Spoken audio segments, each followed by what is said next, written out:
Continuamos.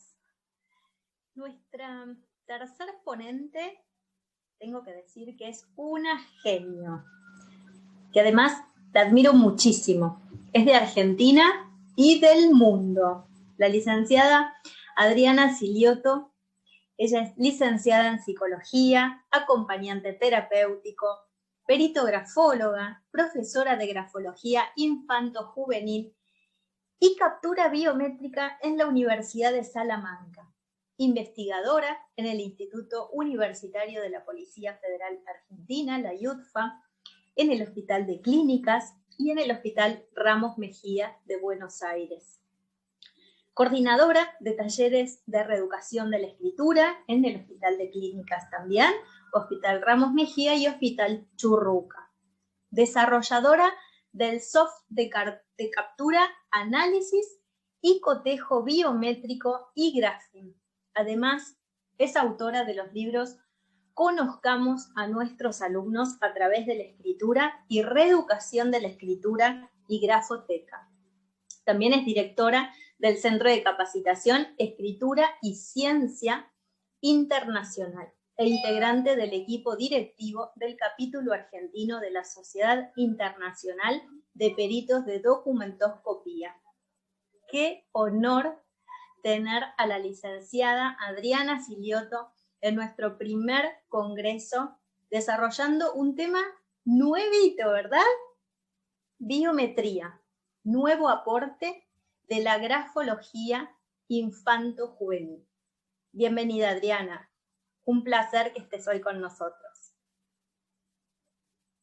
Bueno, entonces Valeria, te agradezco nuevamente, a Insider, a los organizadores. Y bueno, vamos a empezar con esta participación en este primer congreso, que espero que sigan los eventos el año que viene seguramente. Y bueno, contarles un poquito esto de la biometría como un nuevo aporte aquí, pero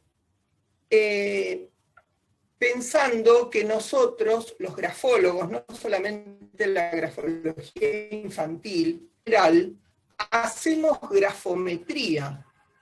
Y la grafometría no es otra cosa que biometría, porque ¿qué es biometría? Es un término que está de moda. La terminología va cambiando y se ponen de moda nuevas palabras. En el fondo, son conceptos que venimos manejando. Bio quiere decir vida y metrón medida. ¿Y qué hacemos nosotros cuando medimos una escritura y decimos escritura grande, mediana o pequeña, para encontrar las proyecciones con características biopsicosociales? Estamos midiendo en la escritura expresiones de la vida. Pasa que hoy la biometría se usa muchísimo para el reconocimiento de las características de las personas, pero más allá de lo grafológico. ¿Por qué?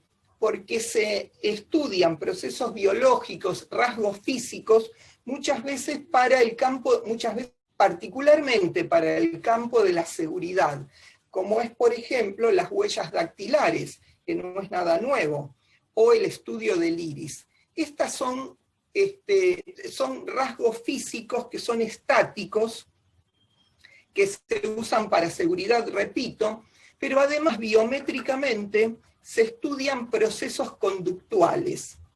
Y uno de los procesos conductuales es la escritura.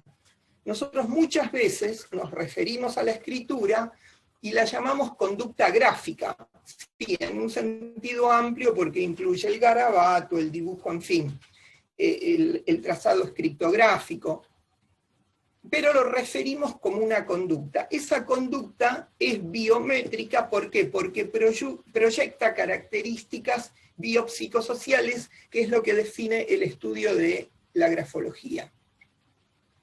Pero ¿qué pasa con la biometría y la grafología infantil? Se da algo muy particular, que las características biométricas o grafométricas de la escritura infantil nos remite puntualmente a cambios en la edad cronológica que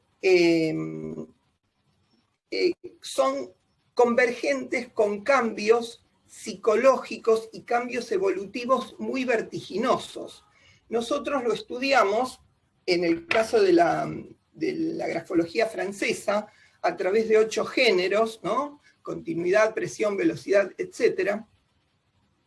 ¿Y qué hacemos? La primera parte, que es la biométrica o grafométrica, que es la grafometría, y luego la grafotecnia.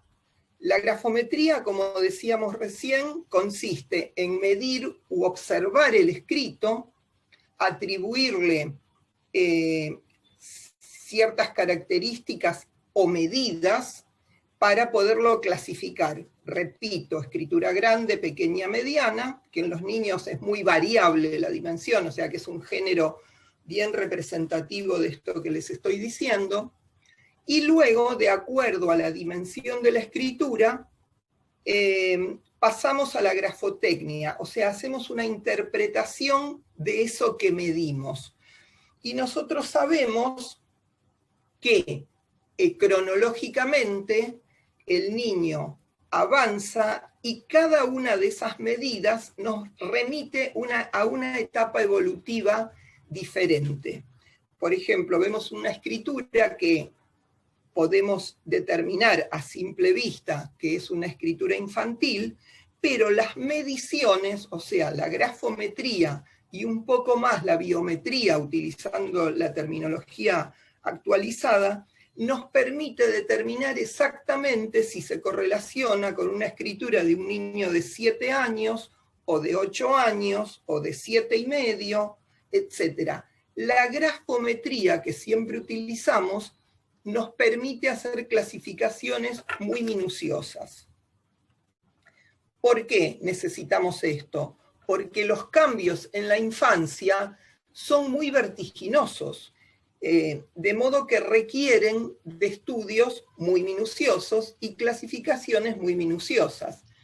¿Qué cambian? ¿Las leyes de la escritura? No, siempre analizamos a partir de las leyes del simbolismo del espacio gráfico. Eso no cambia. Pero ¿qué cambia? Es el ritmo de cambio. En esta primera etapa, en la infancia hasta la adolescencia y entrada a la juventud, los cambios son vertiginosos. En cambio, en la edad adulta entramos en una meseta y luego, en una tercera etapa, empieza a involucionar nuevamente la escritura y el grafismo en general. Pero las leyes son siempre las mismas. Lo que cambian es la precisión de las mediciones.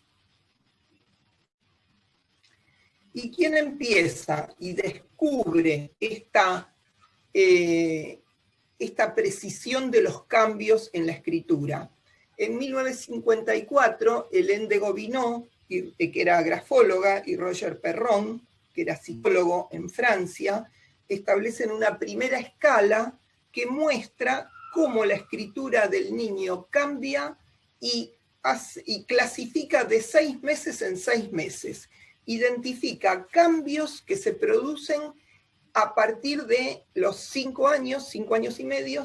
En cada 6 meses la escritura infantil, infanto-juvenil, cambia sus características. Establece 37 ítems, les decía, a partir de mediciones y un trabajo estadístico. Pasa que Hélène de Gobineau fallece y los estudios los continúa Julián de Ajuriaguerra, que era español, pero estudió medicina en París, donde vivió desde los 18 años, hizo su carrera, era médico y psiquiatra, retoma los estudios de Gobineau, pule esa primera escala que había hecho con Perron, y terminan en 30 ítems de identificación de la escritura infantil semestralmente, ¿sí? Son las famosas escalas infantiles de Ajuriaguerra. La escala E es la que caracteriza la escritura infantil, y hace una segunda escala, que es la escala D de disgrafía, que determina cuándo esos cambios salen de los parámetros típicos e implican un problema en la escritura infantil. Y luego desarrolla el método de reeducación justamente para esos niños que salen de la escala típica. Bueno, esta escala es totalmente grafométrica, ¿sí? ¿Por qué? Porque mide esos cambios que nosotros decíamos que correlacionan con la evolución, pero no es aproximadamente esto o aproximadamente lo otro. No, justamente la escala tiene ese valor de hacer una medición de los cambios y cómo refieren a la edad cronológica por la que el niño atraviesa. Por ejemplo, aquí, bueno, y esos cambios que tienen que ver con la edad cronológica, obviamente refieren a etapas evolutivas. Acá vemos dos escritos. Una escritura en la etapa precaligráfica que refiere a características evolutivas de un niño de esa edad, y una etapa postcaligráfica cuando el niño ya está saliendo de la adolescencia. Pero esto es un continuum que Ajuriaguerra clasifica. Y como acá estamos hablando de continuidad, esa evolución, ¿de qué género grafológico nos habla? Del género continuidad, del género, del aspecto variabilidad del género continuidad, es decir, la variabilidad en el tiempo. Pero esta variabilidad comprende otros aspectos de este género, como es el género, el aspecto cohesión. Y que es un género, un aspecto muy importante de este género. ¿Por qué? Porque la habilidad del niño en ligar las letras varía de año en año. Vean ustedes la escala que establece Ajuriaguerra, que dice que un niño entre 6 y 7 años es capaz de unir de 1 a 2 letras. Entre 8 y 9 años puede unir de 1 a 4 letras. Y así hasta los 14 años, en que es capaz de ligar de 5 a 6 letras, y los adultos podemos sobrepasar las 7 letras. Esto no implica la calidad del coligamento, porque luego viene la interpretación de cómo es esa unión. Estamos hablando de la capacidad de unir, y con qué tiene que ver esa capacidad de unir. Por eso es tan importante.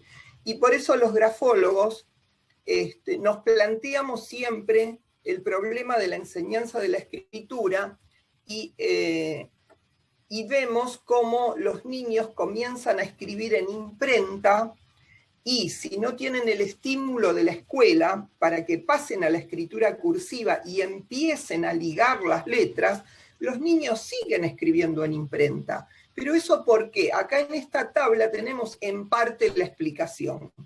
Porque el niño es incapaz de ligar letras. Entonces la escritura de imprenta es funcional a sus habilidades, ¿sí? Y no solamente a sus habilidades motoras, sino a sus habilidades cognitivas. Porque si nos quedamos solamente en esta foto, vamos a decir, sí, es un tema de la motricidad. El niño no puede ligar porque desde lo motriz no tiene esa capacidad de unir letras. Pero vamos a ver que no es solamente motor el tema. Y de ahí viene la gran importancia de la proyección cognitiva del aspecto cohesión. Aquí vemos una letra desligada, y nosotros siempre hablamos de tipos de reenganche cuando hablamos de cohesión. Esto lo podemos, o sea, lo hablamos y lo analizamos no solo en la letra de los niños, en la letra de los adultos también. Por eso digo que las leyes y el tipo, las herramientas que utilizamos en el análisis son las mismas cuando hacemos grafología infantil que cuando hacemos grafología de otras etapas. Pero ¿qué pasa? Que hay algunos aspectos que son muy significativos y muy propios de la escritura infantil. Por ejemplo, este tipo de reenganche, ¿sí? Yo separé acá, descolgué algunas palabras, por ejemplo, saber, vean el rasgo final de la A con el rasgo inicial de la B. Es un tipo de reenganche, pero para Ajuriaguerra y las escalas grafométricas, ¿es lo mismo este reenganche que otro? No, Es un reenganche muy primitivo. Es típico de los niños de la etapa precaligráfica. Si yo me encuentro con este tipo de reenganche en una escritura de adulto, voy a pensar que tiene un problema motor, y que ese problema motor en un adulto me puede estar refiriendo a un problema neurológico, porque no es propio del adulto, es propio del niño. Eso lo estableció estadísticamente Ajuriaguerra. Justamente la escala muestra que este tipo de reenganche es propio de la escritura precaligráfica, pero a medida que el niño crece lo abandona. ¿Por qué? Porque desde el punto de vista motor, como les decía, ya puede unir letras, pero además está lo cognitivo que también evoluciona. Y eso es lo que vamos a ir viendo. Entonces ustedes vean que en este escrito hay muchos reenganches de este tipo que Ajuriaguerra llamó puntos de unión o de empalme, en esa clasificación de 30 características, y se da cuando el niño une dos trazos que tienen el mismo sentido. Es decir, como les mostraba aquí, el rasgo final de la A con el inicial de la B, el rasgo final de la E con el inicial de la R, el rasgo final de la C con el inicial de la A, bueno, y así sucesivamente lo pueden ir viendo. Es muy primitivo. Es raro que se den los adultos.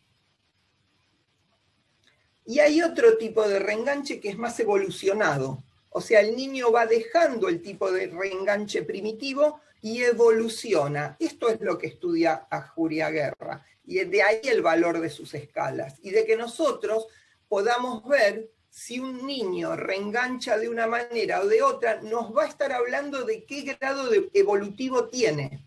¿Sí? Entonces, si un niño de 10 años reengancha con este signo, me va a estar llamando la atención, aunque sea más evolucionado que el otro. Se trata de los collages. El collage en francés quiere decir pegar, ¿sí? Y es cuando el niño pega el rasgo final de una letra con el inicial de otra, este es el pleno de la letra A, y son dos trazos de distinto sentido. Pero el niño ya busca la habilidad de hacer un pegado de dos trazos de diferente sentido. Está hablando de una evolución motora y de una evolución cognitiva. Por eso es un tipo de reenganche más evolucionado. Entonces, si nosotros analizamos la letra de un niño de primer grado y predominan enganches más primitivos o enganches más evolucionados, ahí podemos hacer una inferencia con su evolución motora y con su evolución cognitiva. O sea, miren qué importante es discriminar el tipo de desligado. O sea, quedarnos solamente en cohesión desligada es quedarnos con menos de lo que podemos extraer del análisis.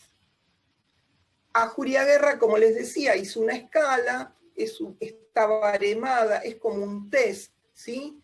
Tiene una consigna, indica cómo se mide, indica qué puntaje darle, si un punto 0,50, 0, tanto al punto de empalme, que es el F11, como al collage, que es el F12. O sea, no es algo que se analice también a ojímetro. Si uno aplica el test, hay pautas precisas, como un psicólogo toma un test, los grafólogos podemos tomar esta herramienta.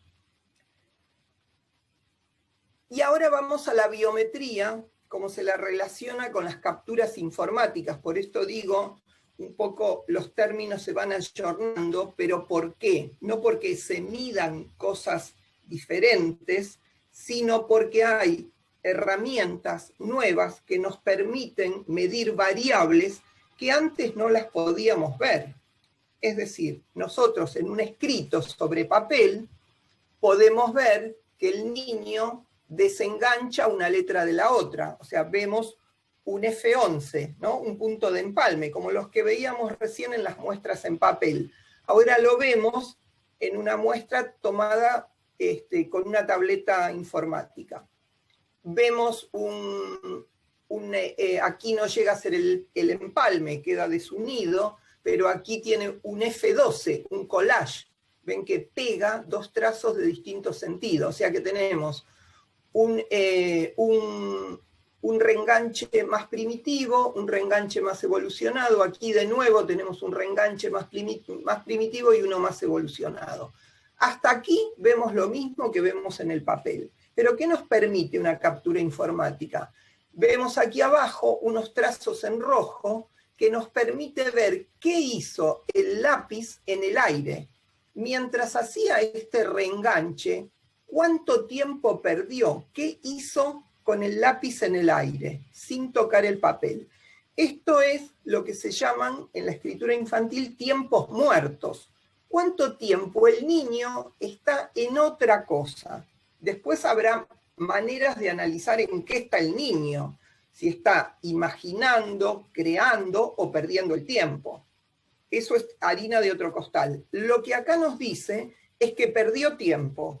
Eso sí, es un enlace primitivo que hace que el niño pierda tiempo en la producción. ¿Esto en qué incide? En la velocidad. Nosotros sabemos que la escritura del niño es más lenta que la del adulto.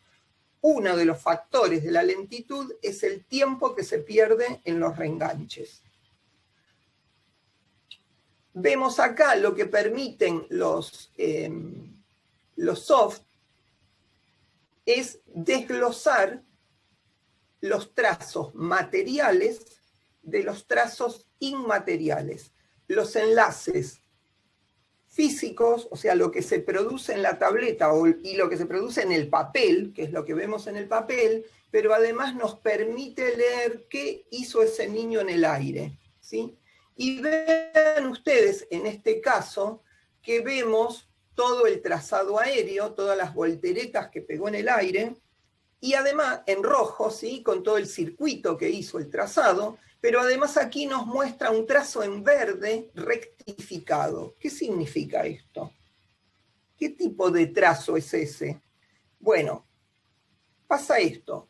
Cuando uno escribe en una tableta, el lápiz, o sea, la tableta captura el movimiento del lápiz hasta determinada altura. Es decir, si yo me alejo 10 metros con el lápiz de la tableta, obviamente la tableta no lo va a capturar, porque no hace magia. Es un mecanismo de captura de la señal. De modo que lo captura hasta 1,5 centímetros. Si esta es la superficie de la tableta, la zona en donde se posan los trazos físicos, ¿sí? Que la vemos en azul, sería la tableta en sí.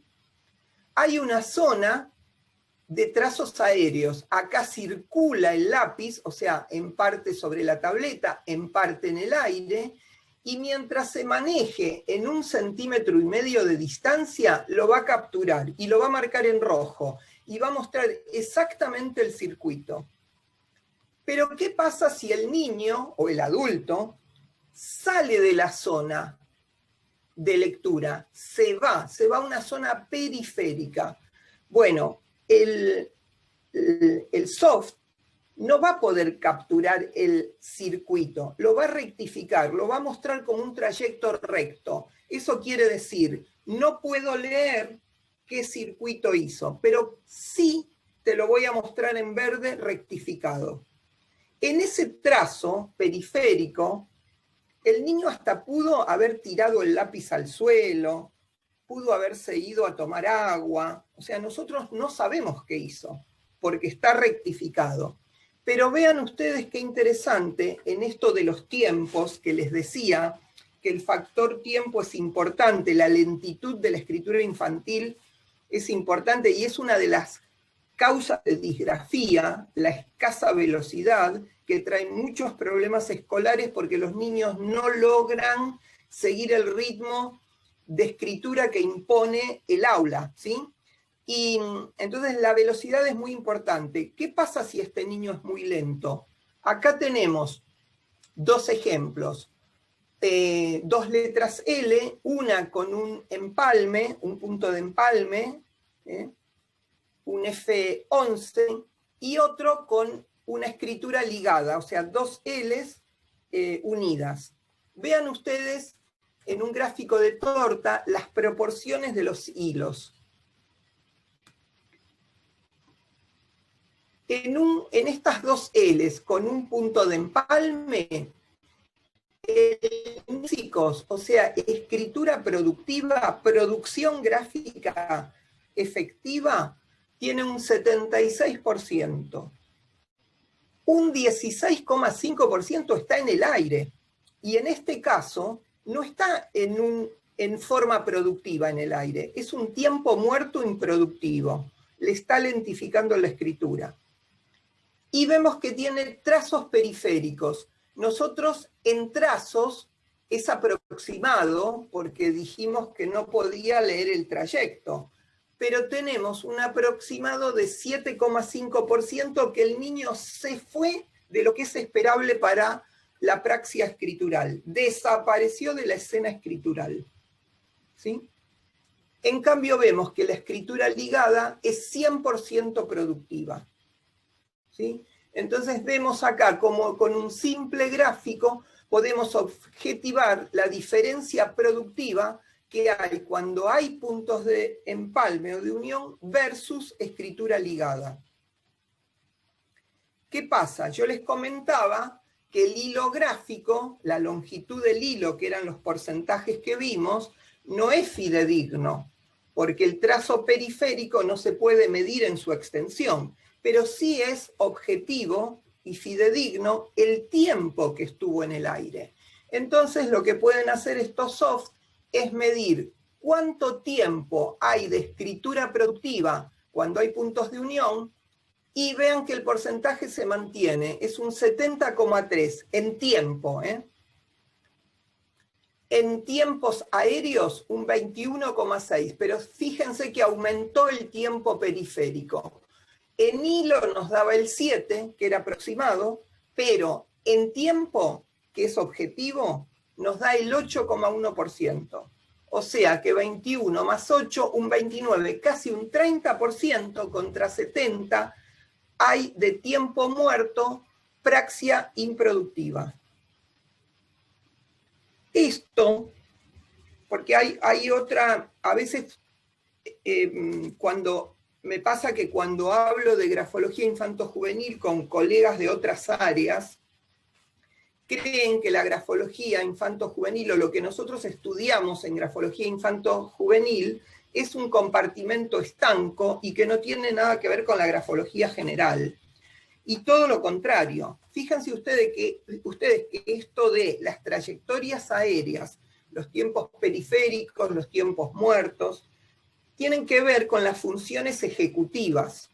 Vean ustedes esta letra, que es de una persona con Alzheimer, cómo el deterioro que produce una patología como esta, que altera las funciones ejecutivas, vean cómo altera los enlaces inmateriales, cómo la persona no puede prever las acciones que implican la ejecución de la letra que sigue, cómo hay una pérdida de tiempo, hay trazos inmateriales que no son previsores de la letra que viene, sino que son distractores de la praxia.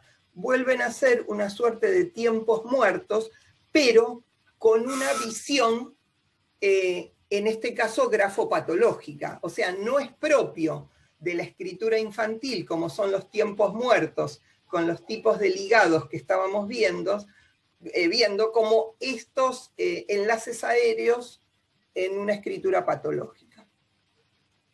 Y la aplicación en selección de personal. Es decir, yo lo que quiero es que ustedes vean que todo lo que nosotros hacemos en escritura infantil y en el estudio de minucioso de estos detalles, tiene aplicaciones valiosísimas para otras áreas laborales.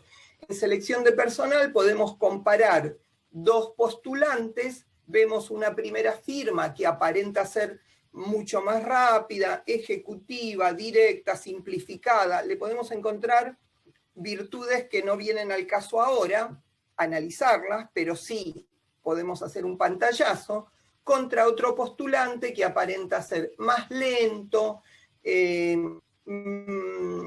más dilatorio de la ejecución, menos repentización, pero ¿qué pasa? Desglosamos los enlaces inmateriales y estoy segura que tendríamos otra visión de cómo es cada uno de estos postulantes. en cuanto a la efectividad de la tarea si se ve reflejada en la praxia de su firma. Bueno, volvemos al desligado que estábamos analizando, y yo les decía que no solo tiene que ver con la habilidad motora del niño.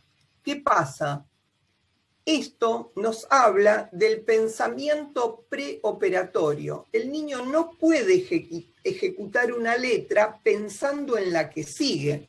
Por eso prefiere la letra de imprenta, porque la letra de imprenta conlleva el desligado. Entonces es funcional a su pensamiento preoperatorio. El niño termina de hacer una letra y recién ahí empieza a pensar en la letra que sigue. No puede terminar de hacer una letra mientras piensa cómo liga con la que sigue. Su tipo de pensamiento, su capacidad de abstracción no le permite hacer ese procesamiento. Entonces, el desligado y el tipo de desligado no nos está hablando solo de una habilidad motora, sino de una etapa cognitiva.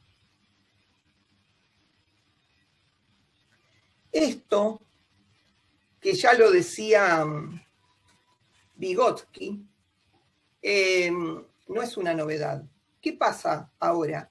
Que el nuevo instrumental que aparece, porque aparecen instrumentos, así como aparece un bisturí electrónico, así como nos hacemos una operación por laparoscopía, el cirujano nos opera mirándonos por una pantalla, y esto hace 40 años no se podía soñar. Bueno, así como aparece el nuevo instrumental que nos permite hacer nuevas prácticas en todas las disciplinas, pasa lo mismo con la grafología. Y hay mucha investigación con soft informáticos que nos permiten avanzar en esto de la habilidad cognitiva del niño, tomando los desligados como motivo de análisis. Aquí hay una investigación, después les voy a comentar dónde obtener los papers nuevos de las investigaciones hasta último minuto, porque se investiga muchísimo en grafología, pero a veces no recurrimos a las fuentes nuevas.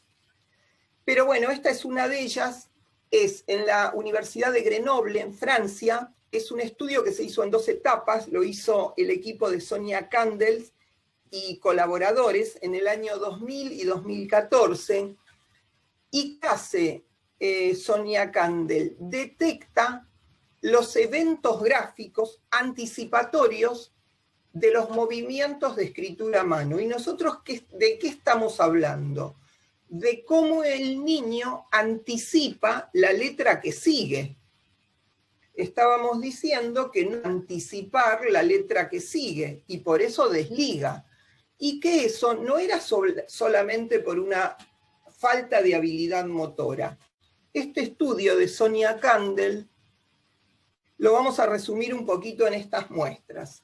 Ustedes vean que son las 2 L's que yo les mostré antes en el primer cuadro, desligadas con un punto de unión y el trazo aéreo, y 2 L's ligadas. Solamente que ahora se las muestro con una línea punteada que refleja la velocidad. Recuerdan que esto estaba unido a la velocidad, porque el niño perdía tiempo, ¿sí? En los trazos aéreos pierde tiempo.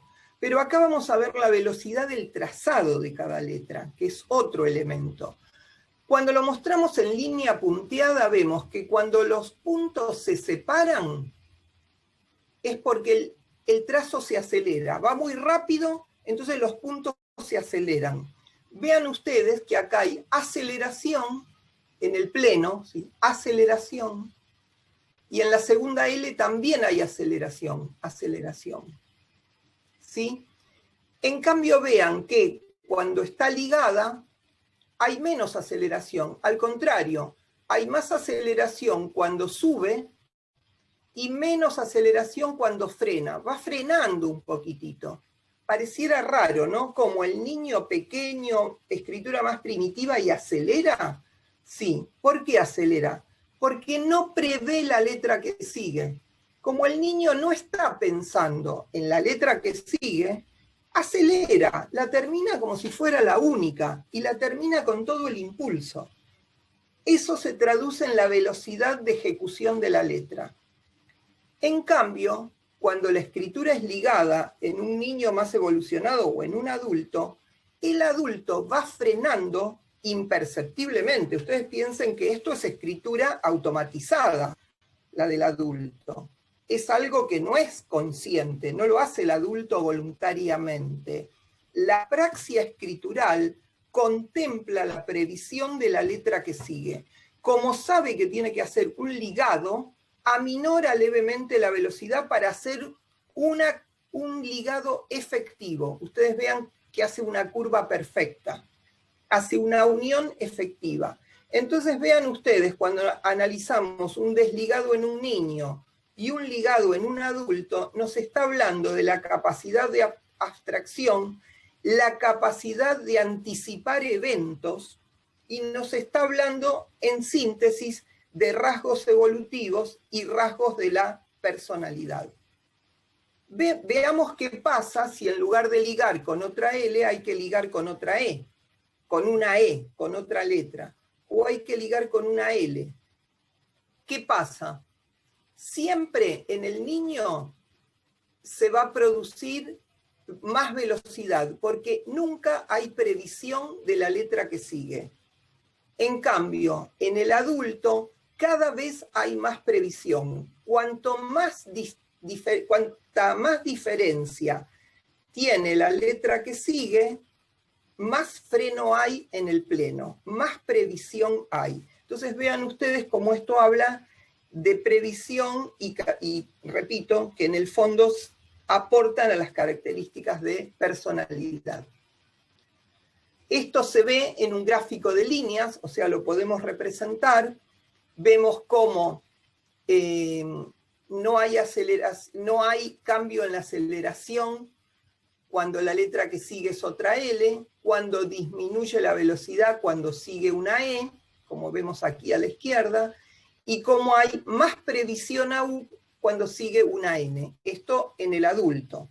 Acá vemos un recorte donde vemos el detalle, que es lo mismo, pero un poco más grande.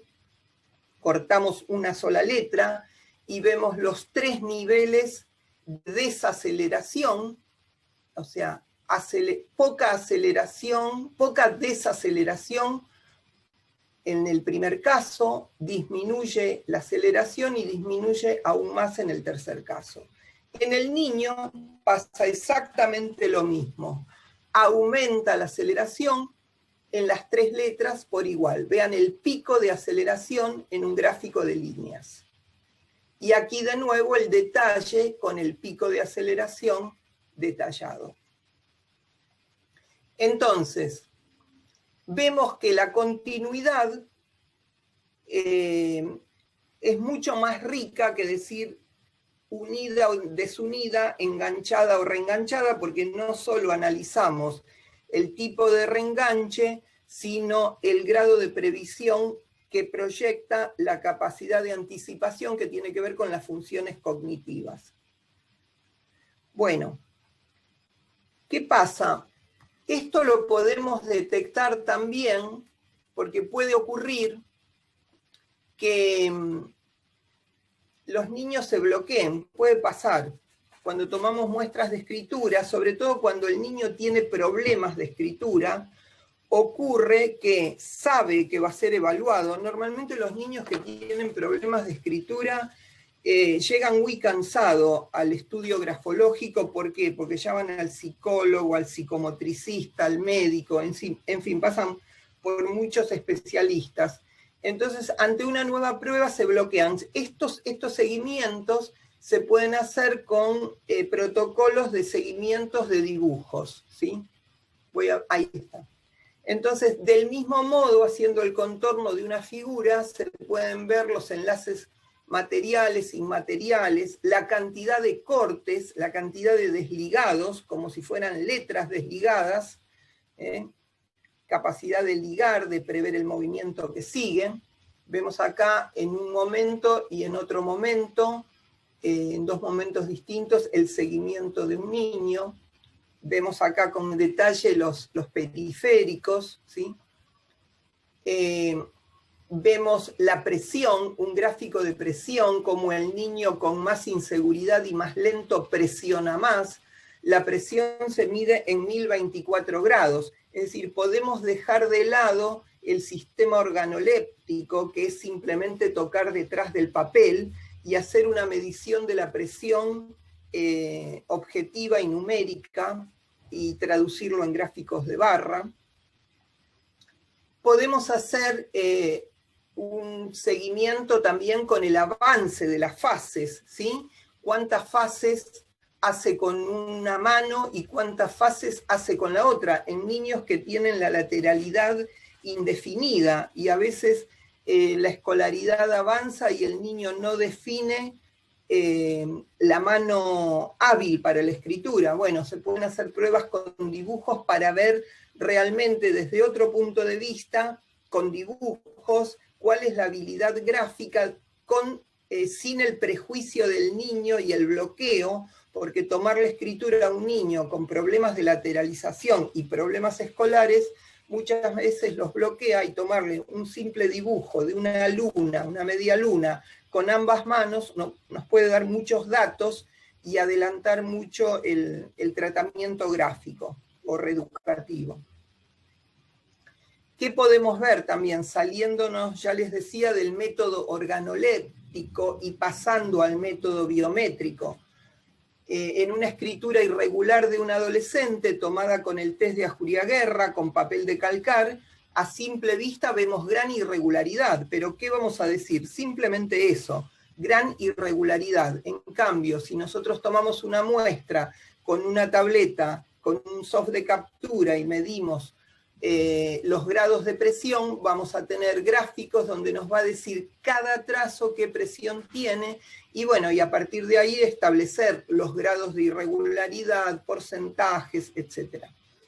Esto, que si nos quedamos en esto, no es útil. El tema es, hacemos un seguimiento y vemos dentro de 2 meses cómo evolucionó la regularidad de la presión.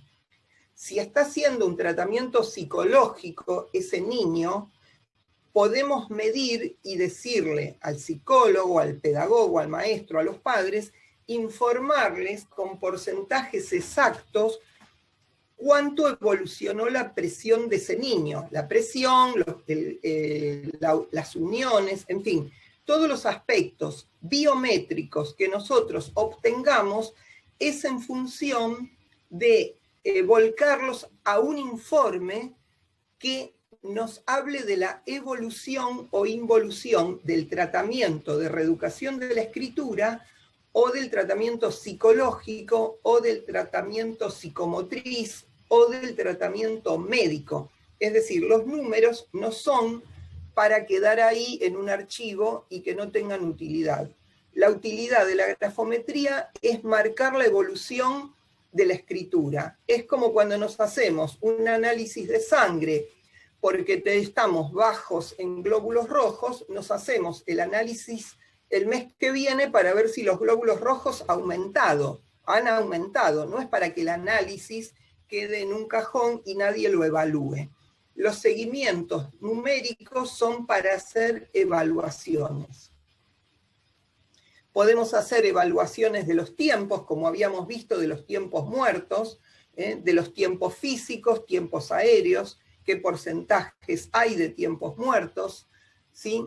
Y volcarlos en gráficos de barra o gráficos de torta. Vean esto, es una nena de 8 años y 7 meses que aparentemente tiene una escritura que en apariencia es bastante evolucionada, ¿sí? Muy irregular la presión se ve, pero bastante evolucionada en la forma, pero con muchos enlaces, aparentemente muchos tiempos muertos. Los vemos acá en gráfico de torta y vemos que tiene más tiempos muertos que tiempos físicos. Incluso tiene algún periférico también, ¿no? Desglosamos acá y vemos que tiene tiempo físico un 46% en tiempo. O sea que la mitad de la escritura, más de la mitad de la escritura es tiempo muerto.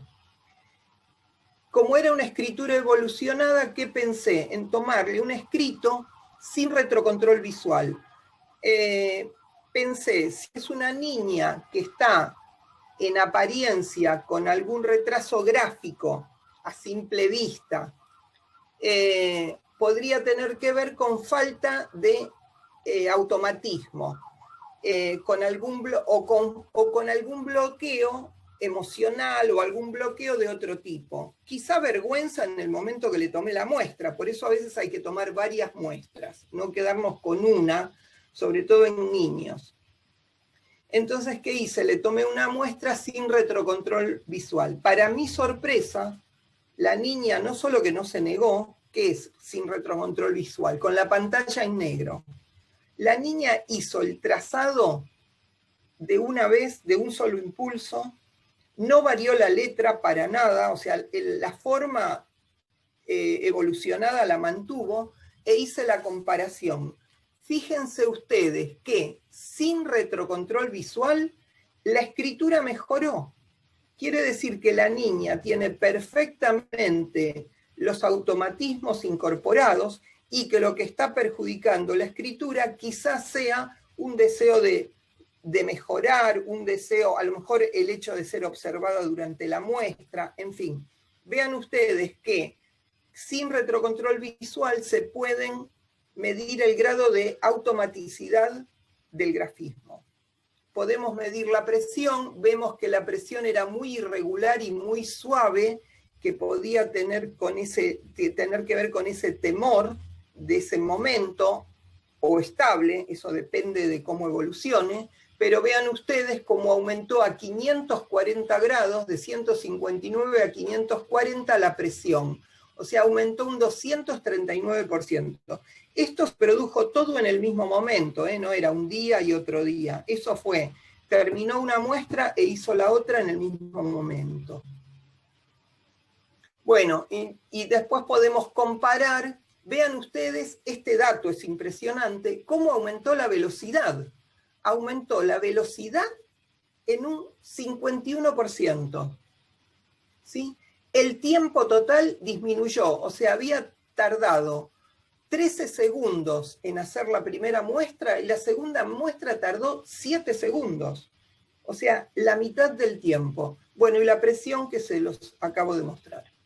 Bueno, podemos seguir haciendo gráficos. En este caso lo comparé, tenía la escritura de una adolescente de 18 años, e hice la comparación. Ustedes vean cómo a medida que la edad avanza, es una escritura de imprenta, desligada, minúscula, es decir, el mismo tipo de escritura, pero como ya los enlaces se van acortando en los inmateriales. Igualmente tiene bastantes enlaces. Bueno, ¿dónde vemos toda esta información? Toda esta información es gratuita. Ustedes ahora hacen clic en su computadora y pueden entrar a la Biblioteca Nacional de Medicina de los Estados Unidos. Está disponible desde 1977 y tiene 4.500 revistas médicas publicadas en Estados Unidos y en más de 70 países, donde están todos los papers de todas las investigaciones actuales. Yo abrí ahora, puse Handwriting and Children, ayer abrí para que ustedes vean, o sea, escritura y niños e infancia, y me salieron 968 papers publicados sobre investigaciones. Ustedes hacen clic, tocan el paper que quieren, y bueno, y obviamente con el traductor de Google les aparece en español o el idioma que ustedes quieran. Les muestro algunas investigaciones para que ustedes tengan idea de la maravilla que pueden encontrar y cómo podemos hacer avanzar a la grafología infantil con estas investigaciones realizadas en todo el mundo, hechas con estadística en hospitales y universidades, ya les digo, de todo el mundo. Importancia de la velocidad de la escritura a mano en la escritura de adultos. Esto tiene que ver con la velocidad y la metacognición. ¿Por qué? Porque a medida que nosotros automatizamos la escritura y la hacemos más veloz, ¿vieron la prueba de esta niña que yo le tomé con la pantalla en negro, como tenía velocidad? Cuanto menos nos ocupamos de la escritura material, es decir, de lo morfológico de la escritura, tenemos más espacio mental para hacer asociaciones de contenido. Entonces, fíjense que esto a los adultos nos es útil porque escribimos, pero estamos atendiendo a un profesor cuando nos dicta una clase, y a un niño en un curso, imagínense usted también el beneficio que tiene. Bueno, esta es una investigación. La relación entre el estilo de escritura a mano, la velocidad y la legibilidad. Bueno, aquí comprueba que la escritura mezclada correlacionada con el rendimiento escolar ofrece mejor rendimiento en los niños. O sea, ni cursiva ni imprenta. La escritura mezclada correlaciona mejor con mejor rendimiento escolar. Eso para cuando hagamos reeducación en niños pequeños, no modificar la escritura mezclada, más si la tiene automatizada, obviamente, ¿no? El desarrollo de la velocidad y la legibilidad de la escritura a mano en los grados de 1 a 9. Esto es una actualización, casi les diría, del test de Ajuriaguerra. Esta es la consigna de Ajuriaguerra, una muestra que yo he tomado, y acá viene a validar estos estudios que son del siglo pasado, los validan con nuevos instrumentos. Después habla de la relación entre la escritura a mano y el éxito académico. Y encuentra una relación, pero lo que se nota en la estadística, lo que refiere este estudio, es que la escuela no enseña escritura, se lo señala como un déficit. Bueno, y aquí este es la Salpêtrière, el hospital donde hizo los estudios Ajuriaguerra, donde se sigue investigando. Este es un estudio del 2020, en este mismo hospital, donde habla de la adquisición de la escritura a mano en niños con y sin disgrafía. ¿Qué pasa si el niño tiene disgrafía? No es que la disgrafía está producida por la mala enseñanza, sino si hay condiciones disgráficas previas al aprendizaje en el niño. ¿Cómo es el aprendizaje en ese niño? Y eso es muy útil para nosotros, para reeducación, obviamente. El efecto del agarre del lápiz y la velocidad, en la velocidad y legibilidad de la escritura. Bueno, esto para sorpresa, la mala prensión, dicen que la mala, dicen no, este papers arriba a que la mala prensión del instrumento inscriptor no incide ni en la velocidad ni en la legibilidad. Yo soy una de las preocupadas por la buena aprehensión, pero hete aquí que parece que los estudios estadísticos me contradicen. Otro estudio comparó la escritura en lápiz, teclado y tableta y determinó que cómo incide el aprendizaje de la escritura. Es más rápido cuando se aprende a escribir con lápiz, sigue el teclado de la computadora y por último la tableta. ¿Por qué? La tableta no es un buen instrumento para la enseñanza de la escritura porque es muy resbaladiza y no colabora con el control del impulso del niño en el acto escritural. No colabora. Bueno, y acá van a encontrar trastornos, o sea, investigaciones sobre trastornos de la escritura, distintos tipos de trastorno, cómo se proyecta en la escritura y todos los estudios estadísticos que nos permiten hacer un informe para un médico, para un psicólogo, para una escuela, para un juicio, en una pericia judicial, etcétera, con el fundamento que requiere el trabajo, ¿no?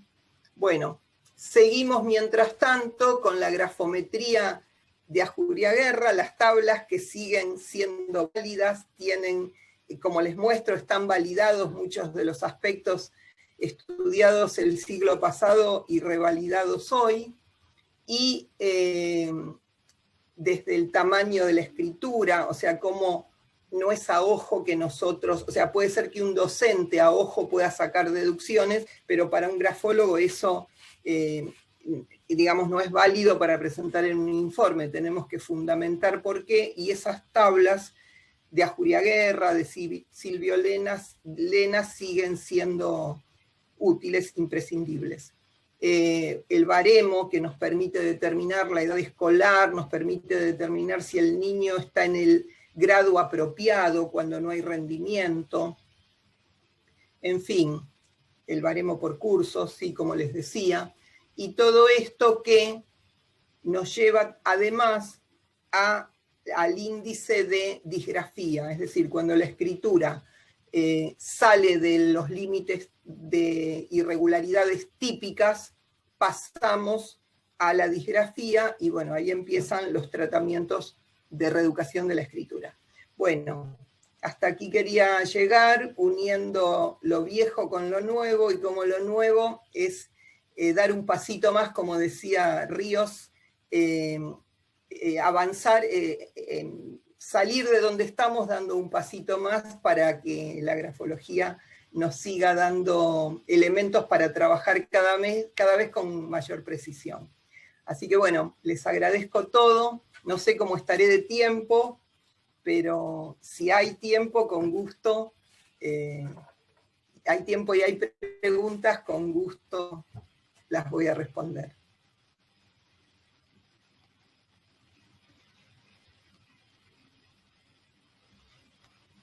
Ahí estaba, no parecía.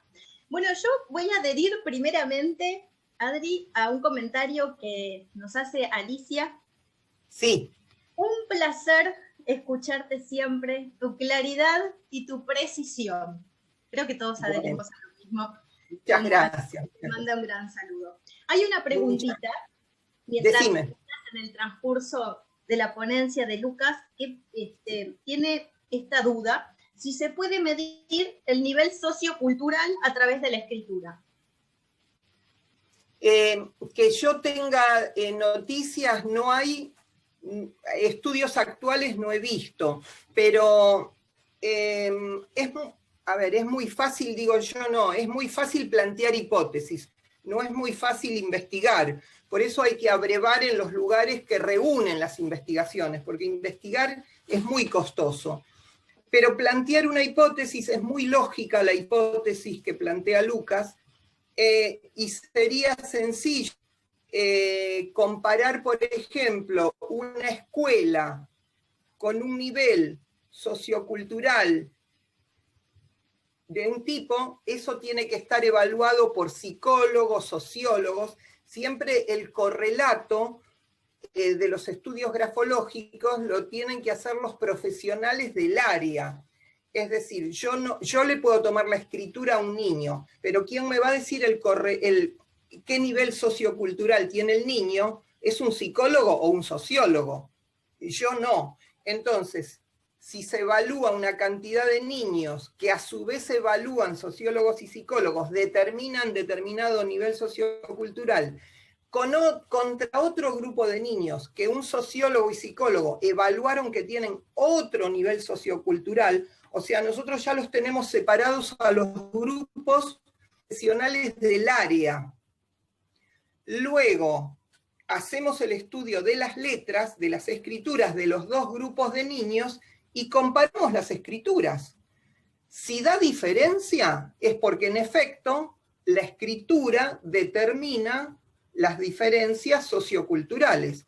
Ahora, si los dos grupos de niños, evaluados por profesionales del área correspondiente, no tienen diferencias en la escritura, quiere decir que la escritura no proyecta esa diferencia. O sea, esto se rige con las normas de la investigación de cualquier ciencia. Y eso es lo que hace la ciencia, compara grupos. Nosotros podemos comparar grupos para evaluar la característica que nosotros querramos. Es plantear la hipótesis, buscar los profesionales que evalúan los grupos y hacer el análisis de la escritura. Por eso digo, es fácil el planteo, no es fácil llevarlo a cabo. A ver. Creo que fue el planteo es fácil. El planteo es fácil. Hay otra pregunta, si se puede aplicar en adultos para selección de personal, y si es así, ¿qué se puede medir? Se puede medir todo. Por empezar, El tiempo no necesariamente, porque nosotros tenemos pruebas de velocidad que tomamos con el cronómetro, una consigna, y eso no nos hace falta un soft para medir el tiempo. Lo medimos con un reloj, así de fácil. Siempre lo hicimos. ¿Qué pasa? Lo que nos permite medir estos soft, o sea, la mayoría de los soft miden las mismas variables, hay muchos soft, es la aceleración. Ese movimiento que hago, si es acelerado o lento. ¿Por qué? Porque yo puedo hacer una A, una letra A con doble vuelta, ¿sí? Entonces yo veo una A con doble vuelta y la comparo con una A con vuelta simple. Miro las dos A y yo digo, la A con vuelta simple es más rápida. La va a hacer más rápido, porque tiene una sola vuelta. La otra tiene dos. Pero no, mido la aceleración y quizá la persona que hace doble vuelta tiene un movimiento tan rápido que lo hace mucho más rápido que el que hace una sola vuelta. Quizá el que hace una sola vuelta es muy meticuloso, parsimonioso, o está bloqueado el doble de tiempo. Entonces, ¿qué nos permite? Evaluar el signo en su verdadera dimensión y no confundirnos con lo morfológico, porque a veces lo lógico engaña. Al ver nosotros las variables intrínsecas, como les gusta decir a los peritos calígrafos, al evaluar numéricamente las variables intrínsecas sacamos mucho dato muy más certero, esa posibilidad. Pero bueno, la capacidad de abstracción, todo lo que va unido, la velocidad es un género gráfico que ha cobrado mucho relieve porque se ha comprobado que de la velocidad dependen un montón de ejecutivas, emocionales, en fin, un montón de funciones que se proyectan en la velocidad, que era un género que nosotros teníamos como medio relegado, ¿no? Era un complemento más. Dos preguntitas más, Adri, te voy a hacer. Sí, cómo no. Una es, ¿cómo se relaciona la biometría con la construcción del aprendizaje según Piaget?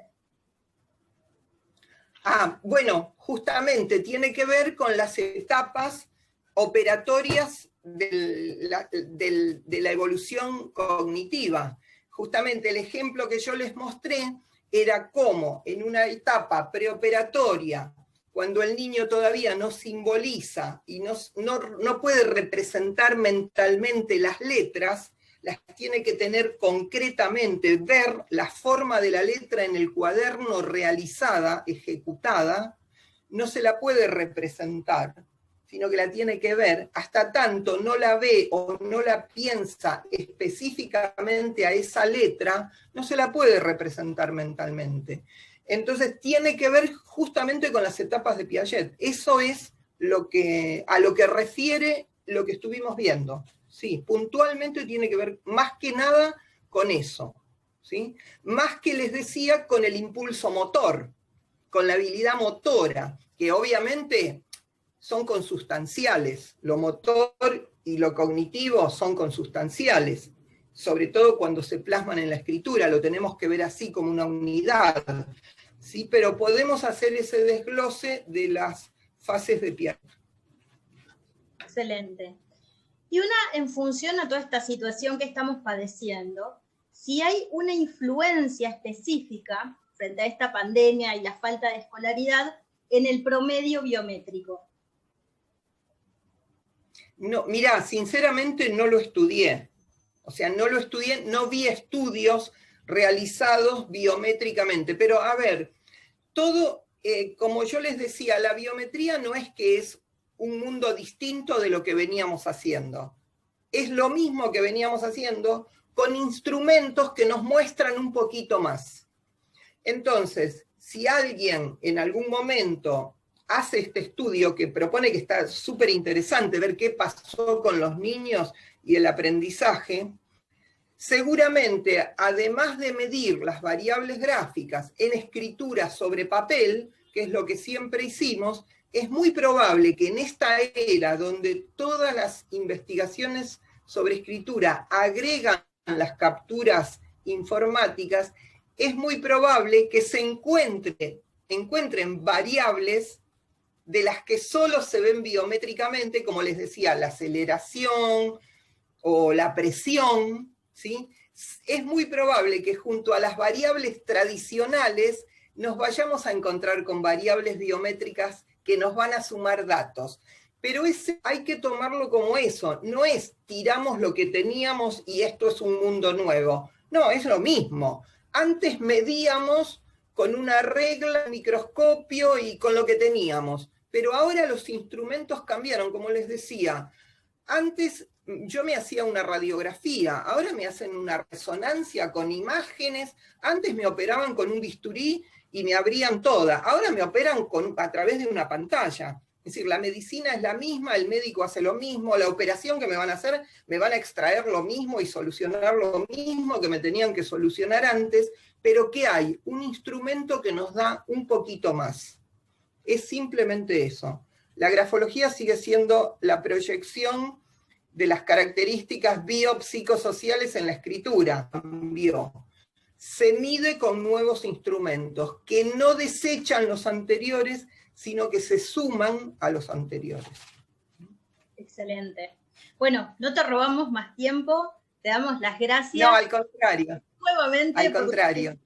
Por la calidad de tu ponencia, por sumarte a participar con todos nosotros y aclarar que seguramente todas las dudas que empiecen a surgir también te las vamos a estar transmitiendo para poder acercárselas a todos los participantes. De nuevo, mil gracias, Adriana, por haber estado hoy con nosotros. Un beso gigante. Al contrario.